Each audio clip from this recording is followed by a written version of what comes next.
Welcome to the pod. I wanted to have you on because I really, really wanted to talk more about manifestation, and something that I think that you do well, that just TBM as a whole does really well, is bring a very grounded and structured approach to manifestation to make it accessible to more people. First, I just really admire that it's like, I don't know, $30 a month or something, or like 100 something per year. It's literally the most, besides like YouTube hypnosis, maybe it is like the cheapest, most accessible way to step into these practices, which I think is really cool. So I refer a lot of people to it. And I think it's really grounded. It's grounded in science, it's grounded in psychology, it's grounded in like neuroscience. It's really cool. So I just think it brings a really good balance. And something that I've noticed a lot in my work that I wanted to talk to you about is I have clients that come to me, they're like, Courtney, I want to build my personal brand. I want to launch my business. And they have all the pieces correct. They're doing all the right things. Logically, it makes sense.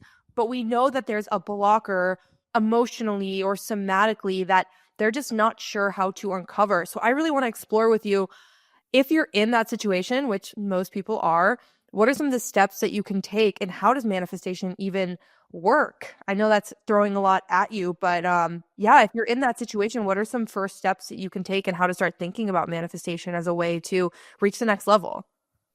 Oh my gosh, so exciting. Okay. First of all, the approach that To Be Magnetic takes with manifestation is not just have your vision board, have your list, and like get into the high vibe. It's what are the actual tangible things that are in the way of why you're not doing it. So we kind of look at it from three different pillars: how unblocked you are, which is like, what are those looping, limiting beliefs that are actually subconsciously projecting out and pushing away, repelling the things that you actually want, right? It's repelling that big launch for your business because subconsciously you have a limiting belief that you can't handle that, right? So like, what are those stories, those narratives, the societal programming that's looping and actually impacting not only your belief of self, but also your actions? Aligned actions is another big pillar. Your aligned actions really show you where your self-worth is at and where your subconscious limiting beliefs are at. And then the third pillar is expansion. Have you seen to believe that this story, this route, this narrative is possible for you? And all three of those pillars are really just indicators of where you're subconsciously expanded in order to connect with whatever manifestation you have. So, so many times it's like, get into the frequency, and it feels so esoteric. And it's like, what is the frequency? What the hell does that mean? It basically means that you don't have anything in your subconscious, in your energy, that feels that that thing isn't attainable for you, which is your expansion. It believes that it's possible for you and that you can have that no problem. That's your unblocking piece. And you're actually taking the action steps to do it. That's your aligned action. So we work with this incredible neuroscientist, Dr. Tara Swart, and she really went through the workshops and explained to us, like, you can overwrite these limiting beliefs. We pick up limiting beliefs at various ages, specifically from 0 to 7 is when they really start forming in our brains as kids. And then all the way up to when our brain is more fully formed around 26.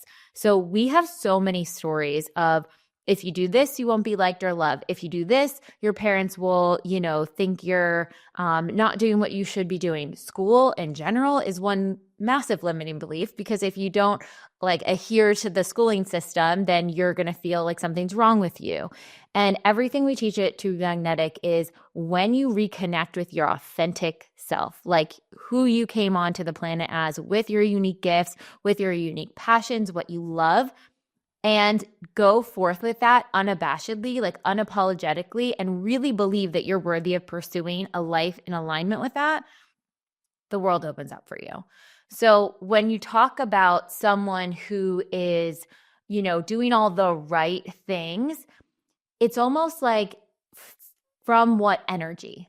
Like, how are they going out and pursuing that? Are they doing the right things because they fear if they don't do them, they won't be liked, they won't be loved? Why do they even want the goal that they're going after? Like, that is the number one first thing I ask anyone when they have their manifestation list, when they have their goals, when they have their vision board. Why? What do you think this is bringing you? is any part of you, even if it's like 90% of you is like, this is my passion, I love it, I am like bursting with enthusiasm to go forward here, but there's 10% of you that is like, and I really hope those kids from high school see it and see how cool I am. Got it. There's your first block. Like, even if there's like a little fragment that is like in desperation or in, I have to prove myself, or in anything that is external from you being in your own power, that is the invitation to take a look at it. That's the invitation to be like, cool, what needs to get healed here? What can we shift? What can we reprogram? That's all the tools that we work with. And so many of them, we think it's like this big overriding process of our neural pathways, but so many times it's like a small inner child version of us that had a traumatizing experience, or an experience that they didn't feel loved or they felt rejected. And you just need to hear them out. You need to sit in that, subconscious theta state, which is we do in our deep imaginings, to really sit there and be like, what did you experience? What did that feel like? And then having your adult version, your higher self, your magnetic, authentic self, who you are today, go in and be like, oh, I see how you got to that conclusion, but that's actually not the truth. The truth is, that kid from school didn't know what he was talking about. He was just picking up on what his dad said. And actually, you're supposed to go through this path. Like, this is so perfect for you. Of course, you're supposed to share in this way. And it makes like all the difference. You would think just meditating on this stuff is not, you're like, okay, how much can it actually shift? I've gotten up from deep imaginings to a new reality, to things actually shifting in real time, because that story was healed. A layer of that story was healed. So it's very powerful work. Yeah, it is extremely, extremely powerful works. Right now, I think the most intense experiences I've had is like breathwork classes, psychedelics, and TBM. Like, truly, it is that powerful, especially if you do like a few in a row, or you're already in a state, maybe you're like coming off a yoga class, or you're like already super relaxed, and different modalities to get to the same place. All of these things, or like EMDR therapy, somatic therapy, it is the same different modalities to get to the same place. And the place that we're going back to is reprogramming that trauma or that limiting beliefs. And some people might be like, well, I've already reprogrammed my trauma, or I didn't have a very traumatic childhood. Like, it is traumatic coming into the world. Like, it could be something as simple as you fell at a dance recital and you didn't think it was that big of a deal, but that actually told your body and your mind that it is not safe to be seen. And if you go out on a stage, you will embarrass yourself, right? It could be things that seem quite benign, and logically you're like, well, I logically know as an adult it's safe to go on a stage, like, whatever, I was so a child. But your body doesn't know that. Your body is literally conditioned. Like, as we're being conditioned into the world and in our upbringing, your body is responding to all these things and creating a place of safety for you.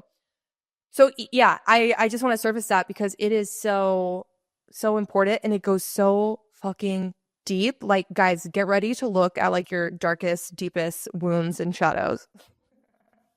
But it's so good. I mean, that's why we have so many tools in there to support at any stage and phase. And we kind of, especially a lot of people are being tested right now. Like, it is a upheaval. I don't know when this is going to air, but like the kickoff to 2025, and I honestly, my predictor is all through 2025, it's going to be a real time to double down on who the F you are. Like, who are you if you strip away any of these external things that you are using for validation or for safety or security? And how can you create, serve, whether that's through your personal brand, through your work, through your entrepreneurship, whatever it is, how can you use the things that you love as your North Star, right? And I think when we're talking about being faced with tests or looking at traumas or any of that stuff, like, we've put all the tools in there. You can have a somatic stage where you're just feeling, you're feeling into your body, you're reconnecting with your body. We've had so many members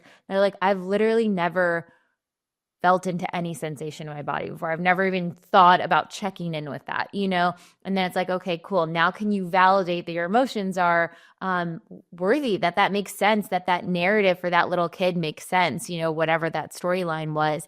And then can you source that safety and power within? And I think that's going to be such a huge thing this year where people are going to have to look at how can I regulate? How can I come back to self? How can I come back to my core essence when things around me feel uncertain? Hmm.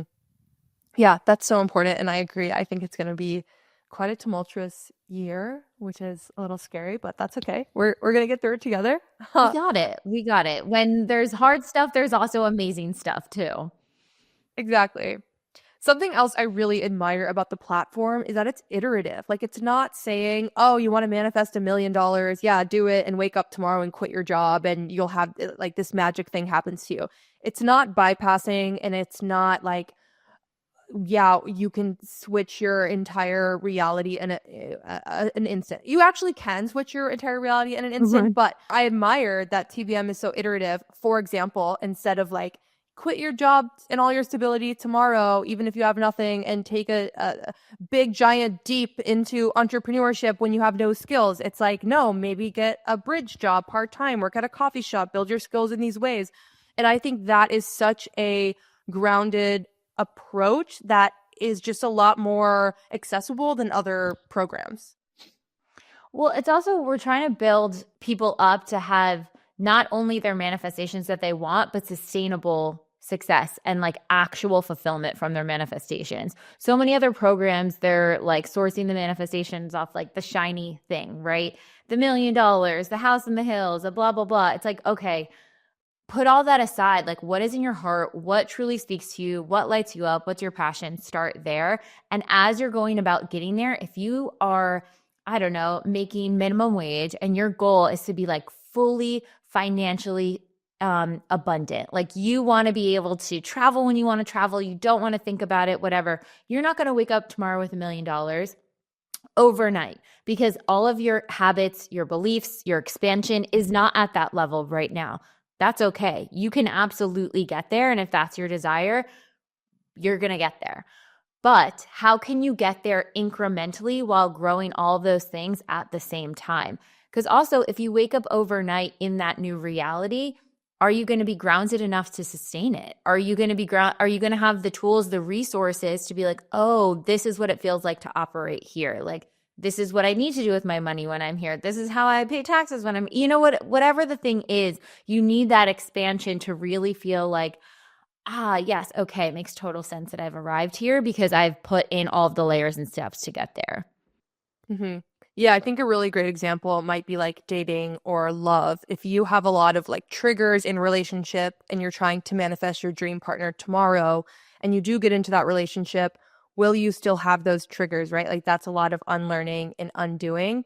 And I know we talk a lot about business and entrepreneurship on this podcast, but I think it's really cool that you guys have programs around love and dating and relationships, and that's really important. Can you talk a little bit about manifestation in relationships and love? Yeah, I mean, it's interesting because there is a really deep connection between our sense of self comparatively to our career and also to relationships.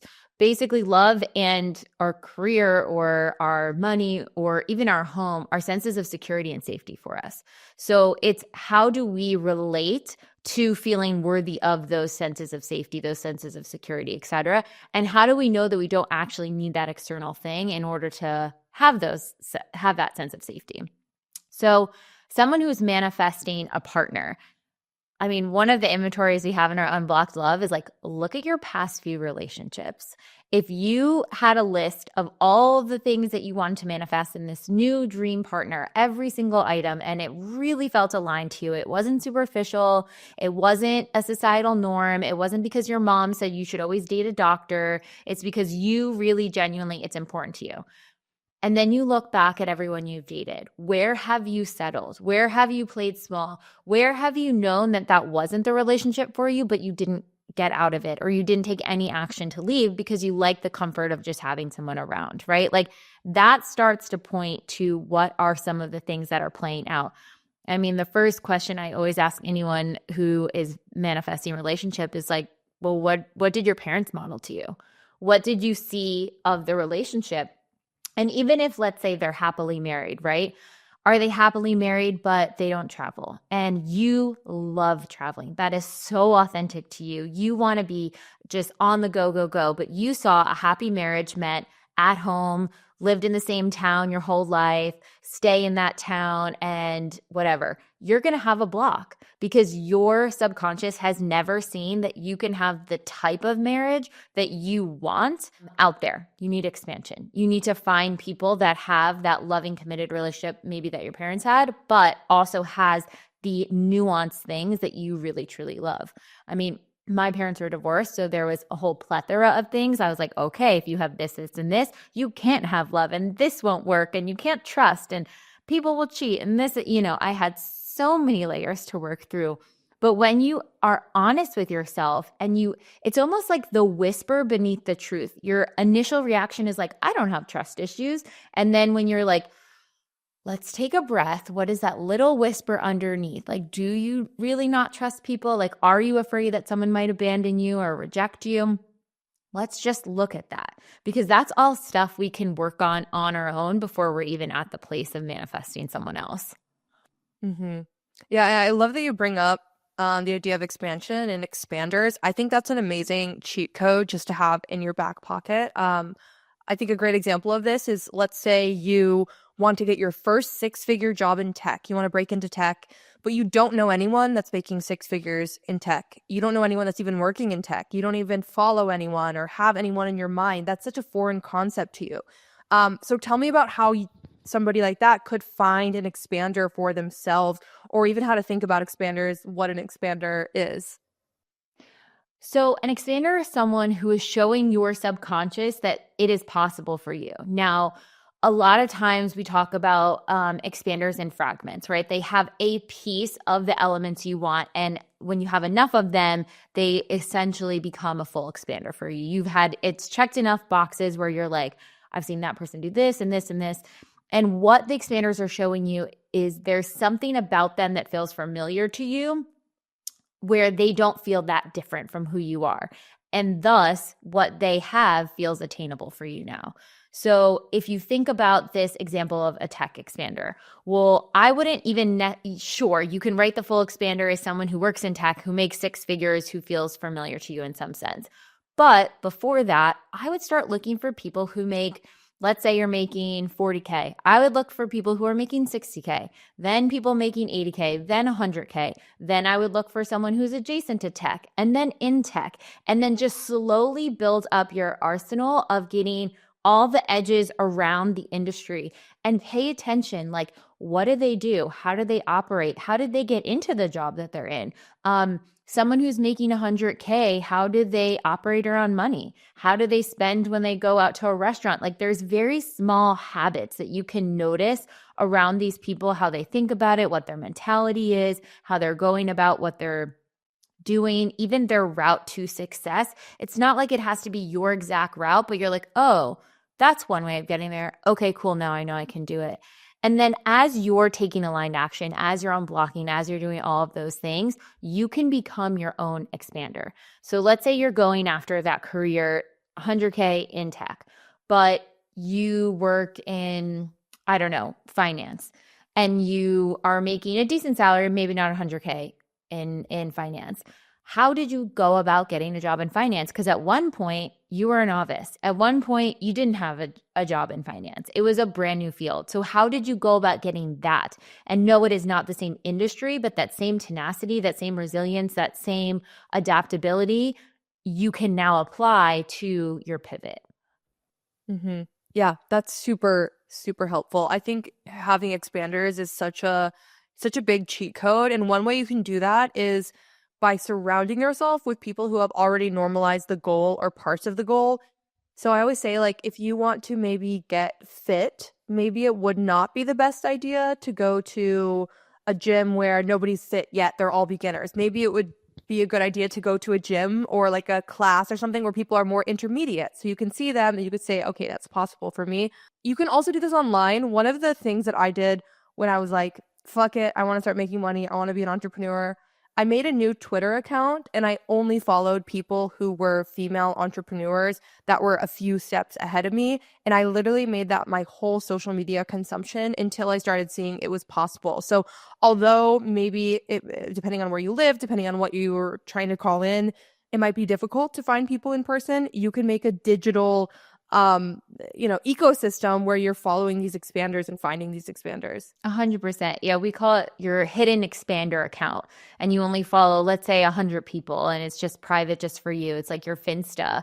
Just follow those people, be inundated of what they're doing, of what they're posting, and really focus on what about this feels attainable. And now, if it feels like too much of a jump, if it feels like that feels so far off, maybe they're a broader expander, but focus on someone who's a step above where you're at, and then another step, like go from that place. If they feel so far out of reach, it's not really going to be super helpful yet.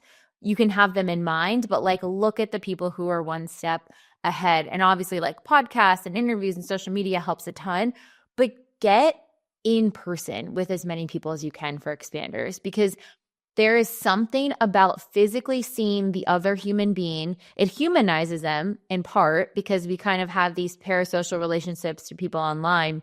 But when you're in person or a phone call or even podcast is a little bit better because you hear the voice too. But there's just something about the in person that like it clicks faster. You're like, oh, you buy that water bottle, I buy that water bottle.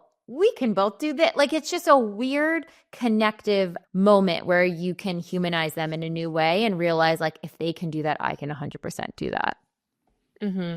Yeah, you stop putting people on pedestals too. You're like, oh, that's just a normal human with flaws, and that's helpful. Something that I find very interesting about manifestation is manifestation works when you're tapping into your desire.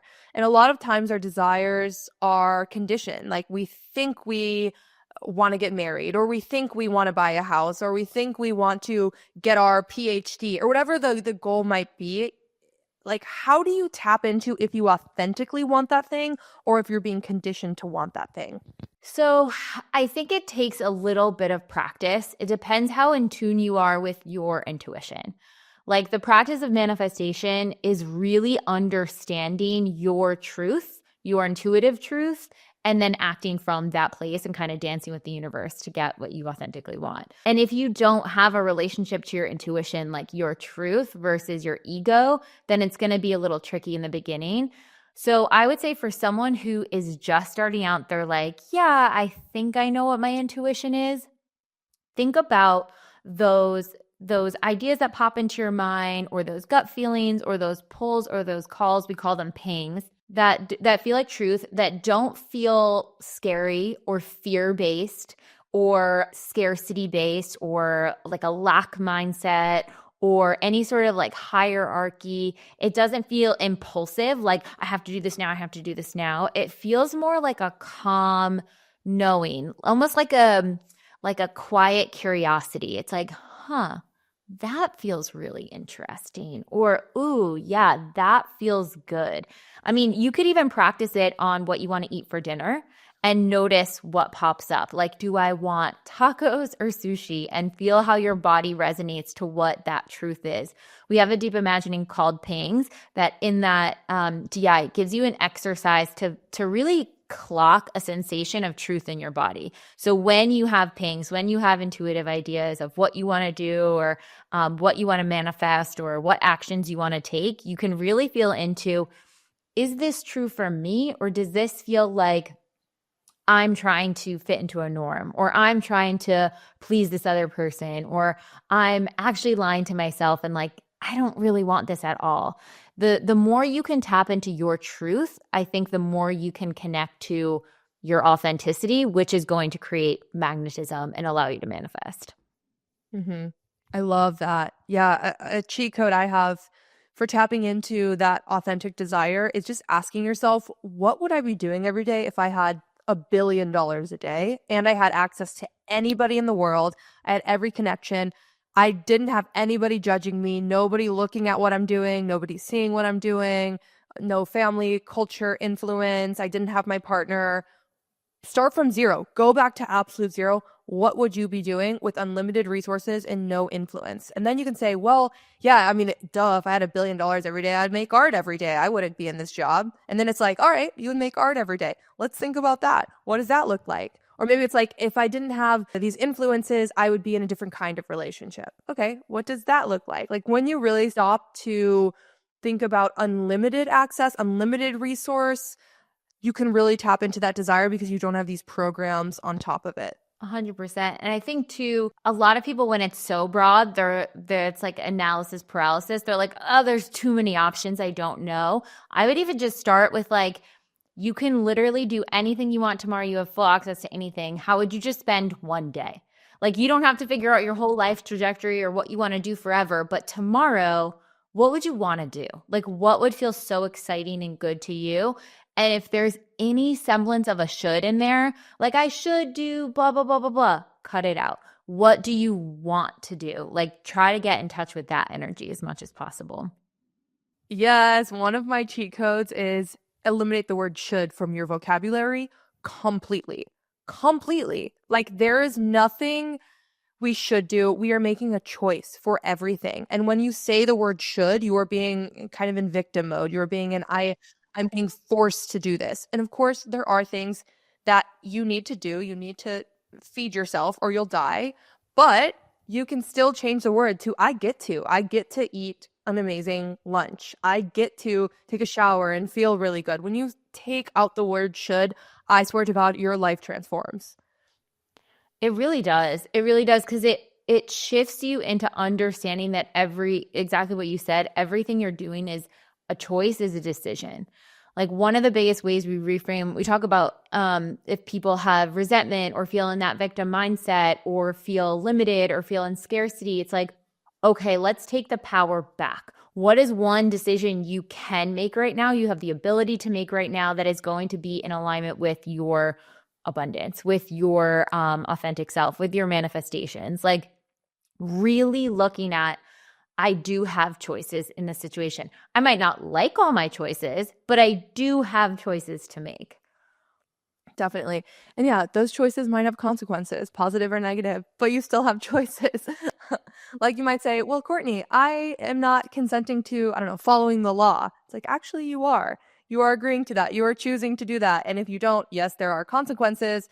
However, it is still a choice you are making if you want to do that or not. I want to come back to something that you said earlier, which is like school. School conditions you. I actually find the hardest people to work with are the people that did best in school because they want you to give them the answer. They want you to give them the exact assignment. They want you to tell them exactly what to do, and they will do it perfectly to a T. And usually these are people that are a bit removed from their intuition, and they're looking for prescriptions rather than getting in touch with their own again, like desires and emotions. So yeah, thoughts on school. I definitely resonate with being the like good student archetype and really not wanting to do bad in school and wanting to get, good grades and blah, blah, blah. So pulling back the layers of like, am I going to get in trouble for this? Like, is this okay to break the rules? Is it okay to do that? You can see how it feathers out to so many different things in life. One of the things that can make you so magnetic is the opposite. So when we look at, okay, in school, I learned that if I do X, Y, Z, I will get a gold star and praise and love and whatever. Great. So when you're going about things in life, you're probably going to approach it from that way that you saw you got praise, love, etc. But how you're going to actually grow, how you're going to actually evolve is doing the opposite. So for that person who is like, I'm doing everything in order to the T, your invitation is to break the rules. Your invitation is to do something that feels so uncomfortably different or out of the norm.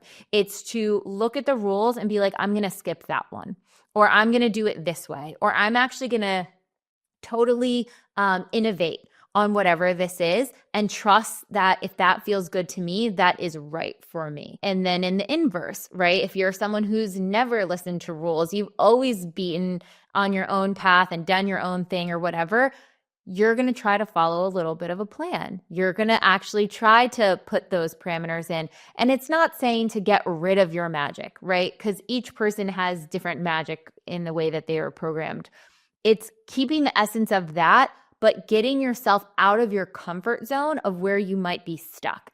It's like those programs may get you so far. Like the person who got great grades in school and did that, it got you A pluses. It maybe got you to the school that you wanted. It maybe even got you in a great job. But if you're not fulfilled at this juncture of life, if you're feeling like you're missing that passion or desire, okay, now it's time to approach things a little bit differently.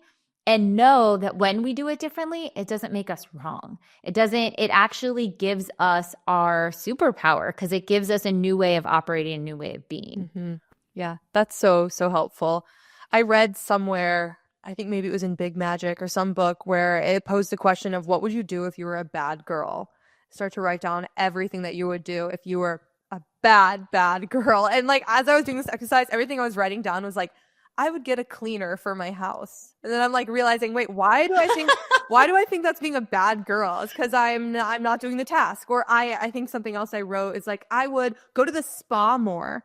And I'm like, wait, that's being a bad girl. Why can't I just do that? Clearly a part of you wanted to do it. Yeah, exactly. But it's funny. I invite you to go crazy with the list because every time I've done this exercise or done it with friends, it's always like, I would learn a new language or like I would travel, things that are like so benign. But because we're positioning it as that would make me a bad girl, there was probably something that was conditioned of, yeah, you shouldn't be traveling or you shouldn't be delegating or don't take care of yourself or whatever, all of that. I love that. I mean, even asking yourself too, like, what's one thing you've always wanted to do but know that you can't?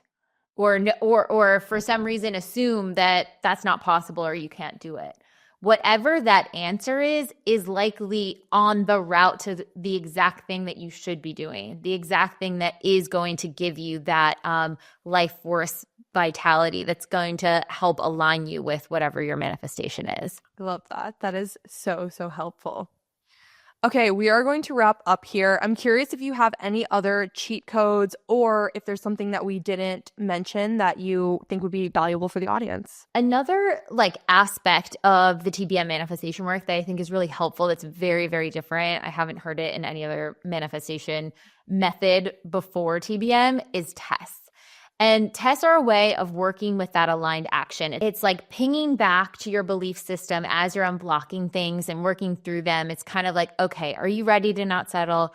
Are you still going to answer that toxic ex that you know you don't want to be with? Are you going to hold out? Are you going to act in alignment with the version of self that you actually want to be? Or are you going to slip back down to the old patterns and beliefs? And I think when we can kind of reframe opportunities in our life that pop up that are kind of questioning, okay, here's this situation. In the past, you used to react like this. But if you react like this, it's reinforcing that this limiting belief is true. But if you choose to act differently, you can start reinforcing that this reality is true. So I would just invite people to start to notice the things in their life that feel like they're testing them. Sometimes it can be what we call trigger tests. It's like having that big emotional reaction, someone at work pisses you off, or your Instagram isn't growing. Great example. You're like, I've been doing all the things, it's not growing. I'm so annoyed. I feel so frustrated. I would look at that through the lens of a test and be like, okay, cool. In the past, how would I have responded to my account not growing? And if your answer is scramble, record 100 pieces of content, panic, freak out, do blah, blah, blah, blah, blah. That is your opportunity to say, okay, let's take a pause. And what would someone who has the growth that I desire, how would that version of self react when the numbers aren't moving as fast as I want? Okay, maybe I'd ground my nervous system. I'd get back into that abundant mindset and I'd be like, let me look at my social in a brand new way. Like, what would be a really fun video to record right now? And maybe it's just getting that one video out that just feels so fun and exciting and good to you. And that's going to pick up the trail. And that's going to help you evolve and grow and connect to your goal. But it's that pause, that moment of, oof, in the past, I used to react like this. And it was dog paddling and it was from a low self-worth belief versus how would I react if I actually believed without a doubt that this manifestation or this goal was going to come true? How would I respond to this challenge, this opportunity? And start thinking about it in that context so you can start making more aligned actions in the place of your authenticity. Mhm. That is so helpful. I actually got a test this week. I stopped doing ghostwriting. It paid really well, but I'm not passionate about it. It's not scalable. It's not something I'm excited about. And I finally offboarded all my ghostwriting clients. And then I got an opportunity of, hey, do you want to ghostwrite for this project? It pays really well. And I was like, I don't want to do it, but I can go back into scarcity and take it because it's good money, but I'm not passionate about it. And I was like, no, I'm passed it on to somebody else that I know was more excited about the opportunity. So I'm like, oh, that's a test. And I learned about that from TBM. It's tough to say no, but if you feel ready to say no and you know in your heart it's not aligned, the faster you say no, I would keep note of what comes through for you in the next few weeks. Like if you have another income portal open up or another financial opportunity that's way more aligned and probably way bigger than that ghostwriting opportunity. Like it's wild when we say no, that we're not going to settle for those old ways and move in the place of something that feels so authentic and aligned with us. Something else is willing to take its place. So you just have to stop taking the breadcrumbs and allow the bigger, greater thing and trust in the bigger, greater thing to come and take its place. Mm-hmm. Beautiful. Beautiful. Well, this has been so helpful. Thank you so much, Jessica. Where can people listen to you? Where can they find you? Where can they follow you? Yes. So weekly, we're on the Expanded Podcast. Anywhere you get podcasts, we have video on Spotify and YouTube. You can follow at To Be Magnetic on Instagram and TikTok. And you can follow me at Jessica Ashley Gill on all the socials. And yeah. And then anyone who wants to check out the To Be Magnetic workshop, DM me, ask me any questions. I'm obsessed with this work. I've seen it change thousands and thousands of lives, including my own. So really believe in it. Yeah, including mine too. It's really incredible. Well, thank you so much. Thank you, Jessica. This was a great conversation.